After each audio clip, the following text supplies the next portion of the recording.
5 bước để có món cá hồi ngâm tương ngon ngay tại nhà mùa dịch.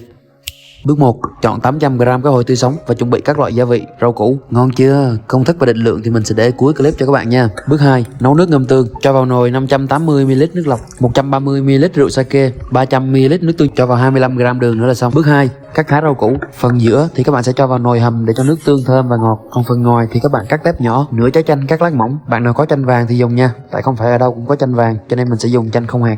Ok. Tiếp theo mình sẽ cắt 30g gừng thành lát mỏng và 5 tép tỏi. Hành lá cắt khúc, 5 chớ cắt mỏng. Ai thích ăn ớt sừng thì mình đổi nha. Ok, sau đó mình sẽ quay qua tắt lửa để cho nước tương nguội. Tới bước 3. Lóc da cá hồi và cắt nhiều miếng mỏng. Cá hồi mình dùng là cá tươi, chất lượng sashimi nên rửa qua nước sẽ mất ngon. Còn các bạn nào mua ở một số siêu thị thì về nhớ rửa sơ qua nước muối rồi thấm khô cá nha. Cho hành tây vào hộp thủy tinh, hành lá, gừng cắt lát và chanh, ớt các bạn rải đều ra nha. Công thức này hơi bị ngon luôn. Sau đó sắp cá hồi vào hộp, sắp đều như vậy thì cá và rau củ sẽ ngấm đều nước tương. Video hướng dẫn lần này là một công thức rất là tâm huyết do mình sáng tạo và dành tặng riêng cho fan yêu, nên các bạn chỉ cần làm theo đúng công thức thì chắc chắn 100% sẽ ra kết quả ngon nha. Mình sẽ cho lên một lớp rau củ và 6g tiêu bột lên nữa để tăng thêm hương vị thơm ngon. Nước tương nguội rồi thì các bạn sẽ lược hành tây ra rồi rưới nhẹ lên bề mặt cá. Wow, nhìn là muốn làm luôn ngay bây giờ rồi đúng không? Sau đó các bạn đậy nắp lại, cất tủ mát rồi 24 giờ sau thưởng thức cùng với cơm thôi. Thơm quá. Ok, chúc các bạn thành công. Toàn bộ công thức Hoshi Fan để đây nha. Hôm qua có một bạn nữ nhắn tin cho Hoshi, nó là anh ơi, em mừng quá. Trước giờ em không tin đó là em kho cá được luôn. Tự nhiên lần trước lướt thấy clip hướng dẫn cá kho tộ của anh, em thử kho cho cả nhà ăn thì ai cũng khen. Đặc biệt là ba em rất là mừng. Ba còn nói nếu mà được thì lần sau con gái kho cho ba thêm nồi cá thu kho nước tương được không? Khi nhỏ ba hay được bà nội nấu cho ăn món này, anh hướng dẫn cho em được không anh? Ok, bước 1 thì em chuẩn bị khoảng 300g cá thu rửa sạch sẽ cho vào tô. Sau đó tiến hành pha sốt luôn, cho vào 1/3 muỗng hạt nêm và tiêu xay, 2/3 muỗng đường và 1,5 muỗng nước gừng. Tiếp theo cả nhà sẽ cho vào 1,5 muỗng rượu và hành tím băm, rồi thêm nửa muỗng tỏi băm. Cuối cùng các bạn sẽ cho vào 5 muỗng nước tương. Bây giờ thì cả nhà sẽ khuấy lên cho hòa tan hỗn hợp. Cả nhà cứ pha y chang theo công thức Hoshi hướng dẫn là đảm bảo kho phát là vừa ăn luôn, khỏi cần phải nêm thêm ha. Bước 2 thì cả nhà sẽ múc ra khoảng 4-5 muỗng nước sốt. Sau đó mình cho vào cá tẩm ướp trộn đều lên, đừng có múc chúng hành tỏi nhiều các bạn nha. Tẩm xong rồi thì bây giờ mình sẽ cho vào tủ mát ướp khoảng 30 phút. Cá kho thì cả nhà ướp lâu hơn càng ngon. Cứ người nào đi chợ mua nguyên liệu thì người kia phải ở nhà pha sốt Hoshi Fan. Đó là việc nấu ăn trong gia đình tự nhiên sẽ trở nên đơn giản và ấm áp hơn.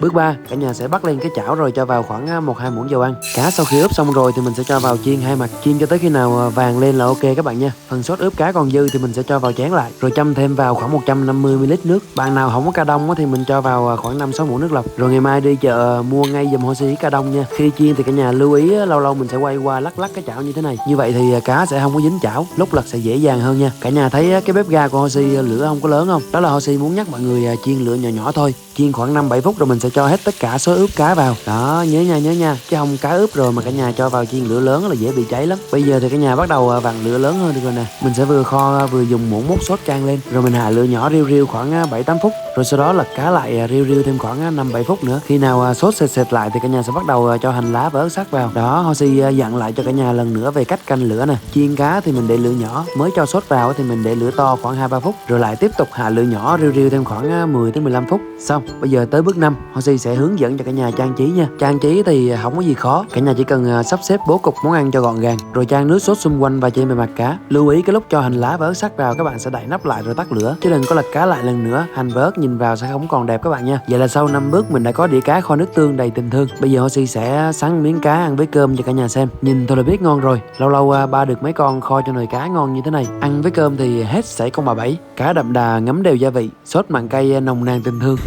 Hoshi mới sáng tác luôn đó cả nhà. Lâu lâu có mấy chị em mà dắt bạn trai về nhà ra mắt thì phải co nồi cá này cho ba ăn trước đã. Cơm cá trong nhà mà nấu ngon được như vậy thì ba mới chịu gả, chứ nấu dở quá là ba không yên tâm đâu đó nha. Ok, chúc cả nhà thành công nha. Toàn bộ công thức và cách làm Hoshi luôn để ở đây cho cả nhà nha. Anh ơi, hướng dẫn làm bắp bò ngâm tương đi anh. Bắp bò ngâm tương hả?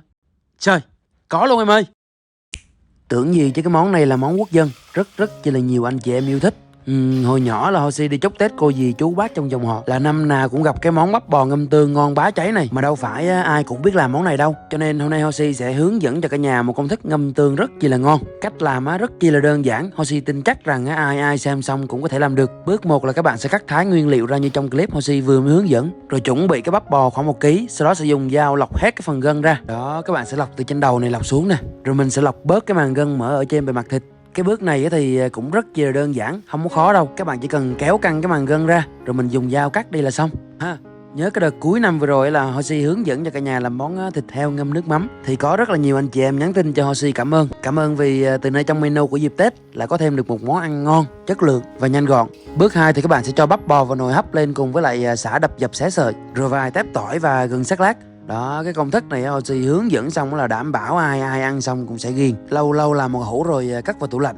Bạn bè mà có tới nhà chơi thì cũng có món ngon, món nhanh để mà mời. Trong cái thời gian hấp thì các bạn sẽ tới bước 3, pha sốt. Mình sẽ cho vào đây là 500ml nước tương cùng với lại là 500ml nước lọc, rồi mình sẽ cho vào đây là 2 muỗng đường. Đó, công thức cách nấu gì mà quá đơn giản luôn phải không? Mình sẽ khuấy đều tay lên cho hòa tan hỗn hợp. Đợi sốt sôi lên rồi thì mình sẽ cho vào một cây quế vừa vừa như trong clip và 3 cái bông hoa hồi. Quế và hoa hồi khô thì chợ nào cũng có bán. Sau khi sốt đã sôi lên rồi thì các bạn sẽ tắt lửa để nguội nha. Tiếp theo, sau khi đã hấp bắp bò khoảng 30 phút rồi thì mình sẽ gắp bắp bò ra. Wow, tới khúc này thiệt tình là thơm quá, muốn cắt ra ăn luôn. Nhưng mà thôi, để ngâm vào nước đá rồi hướng dẫn cho mọi người tới nơi tới chốn. Chứ mới công nói Hoshi hướng dẫn cái 2 cục mà chưa làm xong đã lẫm ân cục rồi.